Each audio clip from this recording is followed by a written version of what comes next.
Hello, my friends. Glad to be back. Today is 24th of December. Now it's 2 o'clock in the morning. And before I go to work, next 5 days I'm morning shift, so I will leave house 4:30. So yeah, before I go to work, I did decide to make new video for the channel because in the afternoon, once I come back from the work, I probably will be quite tired and not really able to make a update. But before I start talk about news that are making headlines in Russian media outlets for this moment, I like to thank all of you, and I have a special reason to be thankful because my channel did reach 1,000 subscribers yesterday, and it was it did made my day because it was great. When I start this English language videos, you know, I may had some hope that channel may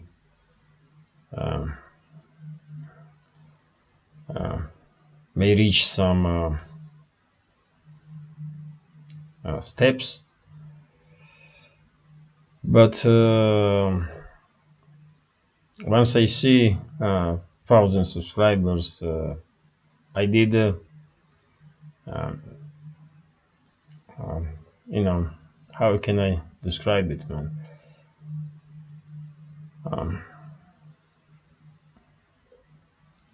I had some hope that one day this channel may become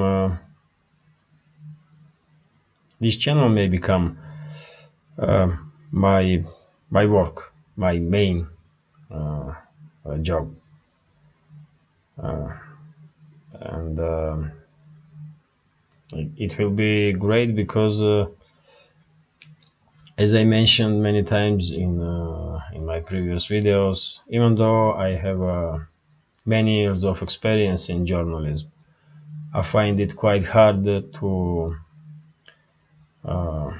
find job in Russian media outlets because seems like no one really interesting in independent journalists that have some history of conflict with the regime. As you know,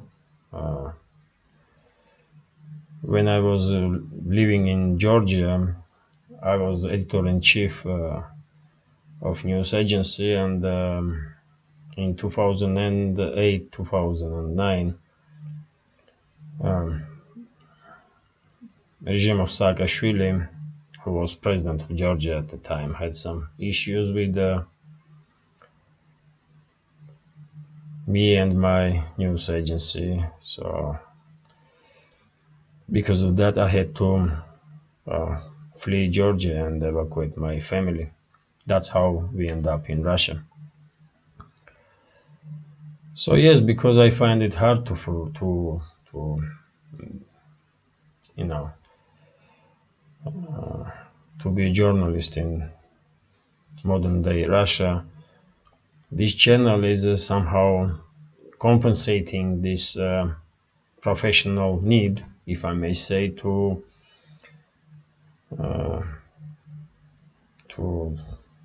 talk about news, to report about news, because that's professional stuff, Because once you spend so many years in journalism, then it's hard to leave all that behind you, you know. Anyhow, thank you very much again for your support. And on my behalf, I will definitely try to make my videos more informative and more useful for you. So yes, that's been said. Let's talk about some news now.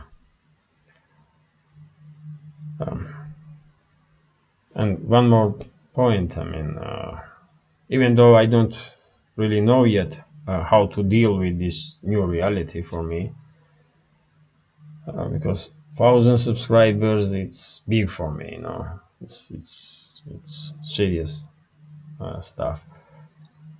Even though I don't know how to deal with this new reality, as I said, I will continue to make videos, and in January, after January, I'm gonna leave. I'm planning to leave my current job and start looking for something better. And during this time, if I miss one day or few days and did not made a update on my channel, please be patient. Don't leave my channel. So yes, that's being said, I'm already talking about my personal issues more than 5 minutes, so it's time to talk about some news. And I did open Russian media outlets already, and there is some interesting topics that I like to share with you. Here we have TASS News Agency. This is a state-run news agency, and we have a statement from a press spokesman of the Russian president, Dmitry Peskov, who has said that President Putin has President Putin is informed very well. To be, you know, so to be exact, I did translate his statement, so I will read it for you. Press Secretary of the President of the Russian Federation, Dmitry Peskov, rejected the assertions of the Wall Street Journal that Russian leader Vladimir Putin allegedly receives distorted information about the course of the special military operation. Peskov's comment is given in an article published on a Friday on the news magazine's website. According to Wall Street Journal, Putin receives a written summary of the progress of a special military operation each morning, with the information provided to him, according to the newspaper source, carefully calibrated to highlight successes and downplay failures. According to Wall Street Journal, the FSB specialists process the data coming from the fields on the course of the special military operation, after which they redirect uh, uh, this information to the experts of the Security Council of the Russian Federation. Those, in turn, pass the information on the Security Council Secretary, Nikolai Patrushev, who provides it to the Russian leader. The publication claims that as a result, data is often out of date for a few days. So basically, what Wall Street Journal is saying is that because of many steps that information is passing through to get to Putin, this information is distorted, and as a result, Putin not really informed well enough about exact situation on the front lines.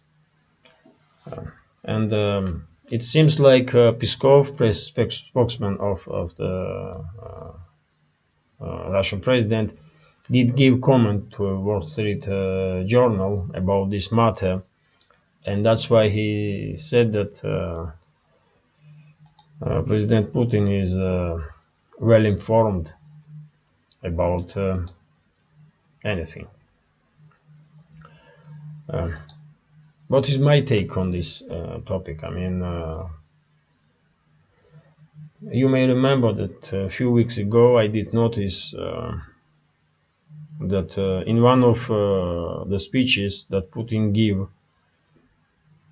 he made some factual mistakes, and I mentioned then possibility that he may don't really receiving objective information.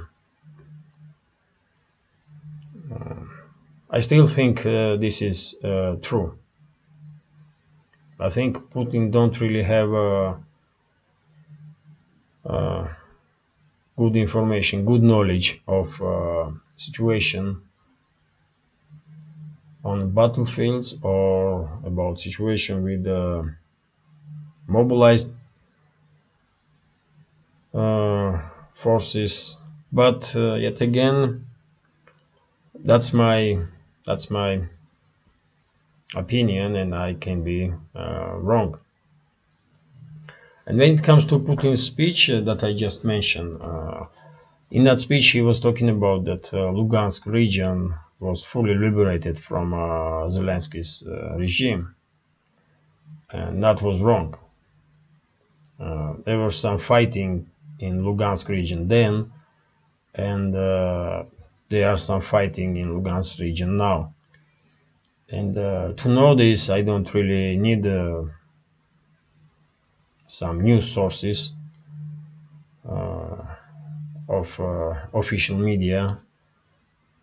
My relative was wounded in Lugansk region around a week ago, so I definitely know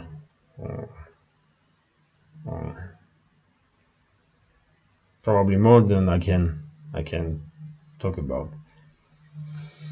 So yes, this is one article that is quite interesting because let's be honest, many people do have a question about many people in Russia do have a question about Putin and how informed he really is about this special military operation, especially because of this high level of optimism that Putin is translating to society through his comments and statements. Some people may think that his optimism is not always appropriate for the for you know for one or another reason. So okay, that's been said. Let's go and check some other news. Here we have information. This is RBK news agency, and here we have a statement from Federation Council, which said that negotiations between Moscow and Kiev is inevitable. So as you notice, last few days, more and more statements have been made about some peaceful negotiations, and not just in Moscow, but in Western capitals too, and even in Kiev. And on this topic, I will remind you, if I may, that Zelensky, after he returned to Kiev from Washington, did made a quite surprising statement that he is working on some kind of peaceful settlement. And even though Moscow did react on his announcement with calm, I mean with and if I remember correctly, Peskov, press secretary of the Russian president, did said that Moscow is unaware of any peaceful settlements that Zelensky is working on. Um, Fact of the matter is that a few days ago Putin did talk about peaceful settlement. Uh, Even Zelensky did talk about it, and now we are seeing that Federation Council is also mentioning uh, peaceful negotiations, and that's a good development because any peace is better than war, isn't it? So I did translate this information and I will read it for you. The Federation Council announced the inevitability of negotiations between Moscow and Kiev. European and American politicians will sooner or later force Ukrainian President Vladimir Zelensky to accept reality and sit down at the negotiation table. Grigory Karasin, head of the Federation Council's Committee on International Affairs, stated uh, in an interview with the Russian Russia 24 TV channel. According to Karasin, Western politicians will raise their heads and say, let's still limit Zelensky's opportunities and force him to accept reality and sit down at the negotiation table. Um, I mean, this statement is reminds me some rumors that I read on Telegram channel about difficulties between in relationship between Zelensky and Biden's administration, for example, because some experts uh, for last uh, for last few weeks are mentioning that West is becoming a little bit tired with this conflict. Um Europeans want this conflict to end, Western Europeans in particular, because of some economical issues. Uh, Even Americans want to end this conflict because, after all, uh, one day or another, Biden administration will be forced to explain himself about those, I mean, tens of billions of dollars that was sent to Ukraine, the most corrupt country in Europe. And then we should remember that it's not too long before presidential elections will take place in USA. So it's hard to believe that Biden administration or people that are truly running the USA, let's say this way, it's hard to imagine that they are very much interested to see Ukrainian lose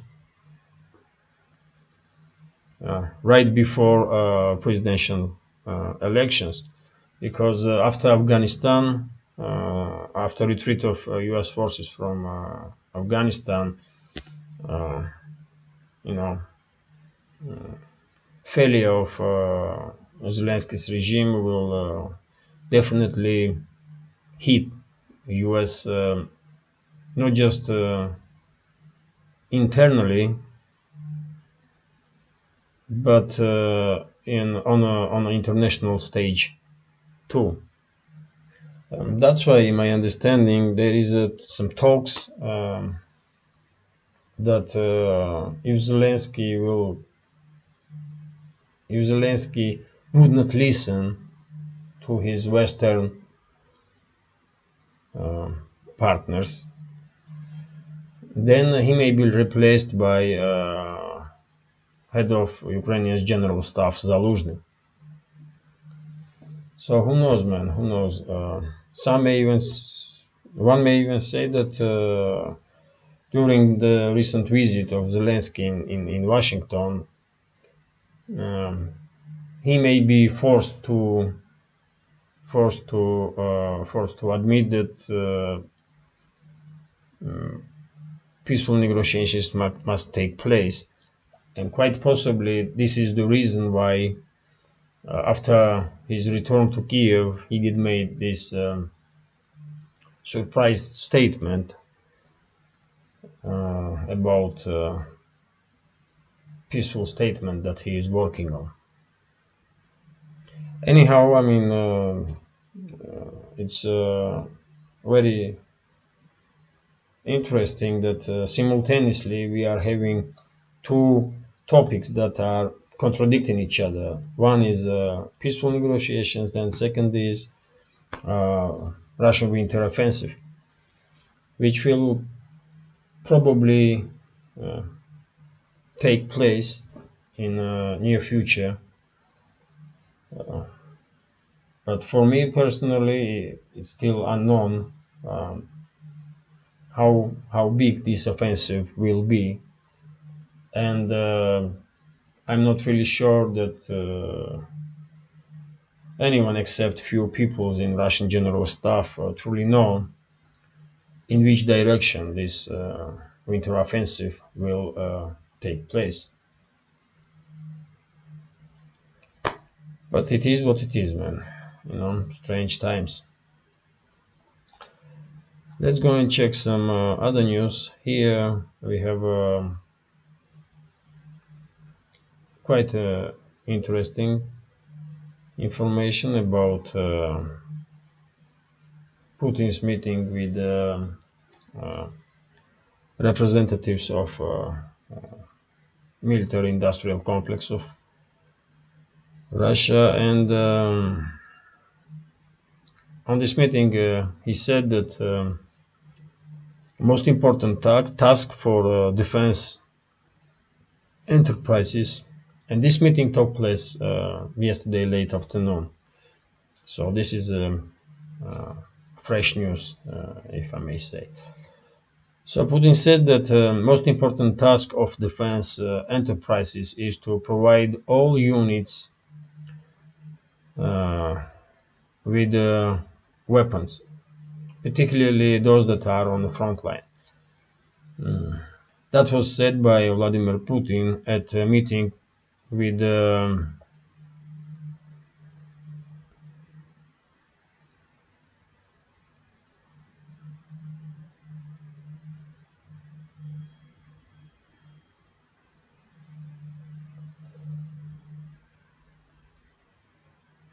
weapons manufacturers, as I understand. So he also stated that the most important key task of the enterprises of military industrial complex is to provide our units, advanced and frontline units, with all the necessary weapons, equipment, ammunition, and equipment. Yes, that's already been said. And in required volume and quality in a short time. Putin pointed out that it is important to improve the characteristics of weapons and the equipment of the army, taking into account the combat experience that has been gained. He called it a very important issue to provide defense enterprises with feedback from the units participating in a special operation to protect Donbass. Important moment here. I mean, if and I did read for your news from RIA Novosti news agency. In this instance, Putin said that this special military operation is to protect Donbass. I mean, it seems like description of main goals for special military operation are changing like almost on a weekly basis. Sometimes it's denazification and demilitarization of Ukraine. Sometimes it's protection of Donbass. Sometimes something else. So I think this sentence is being said especially maybe because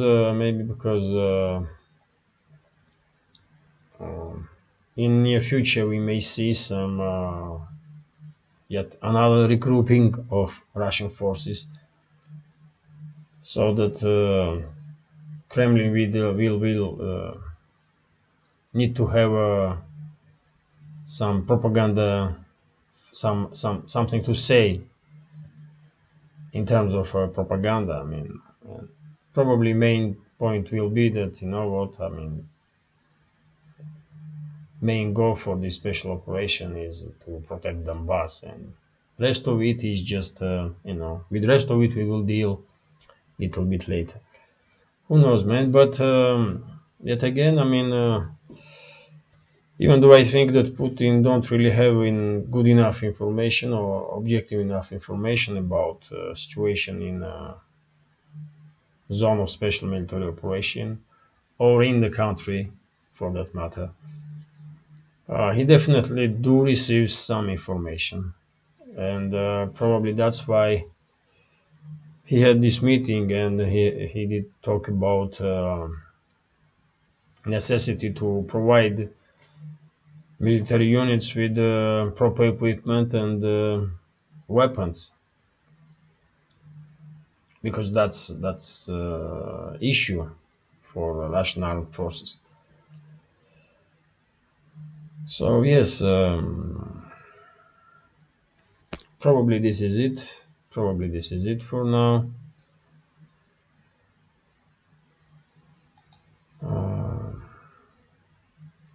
Probably this is it for now, and yes, if I was able to make one more update today afternoon, I will definitely do it. But if not, I hope you find this video interesting, and if so, please subscribe to my channel, push that like button, and leave some commentary, and let's have some exchange of opinions. And before I go, let me thank you again for your attention and support. As I said from from the beginning, I mean, 1,000 subscribers. It's a big deal for me. It's a great deal for me. So I'm very very grateful for your support. Have a nice day and take care.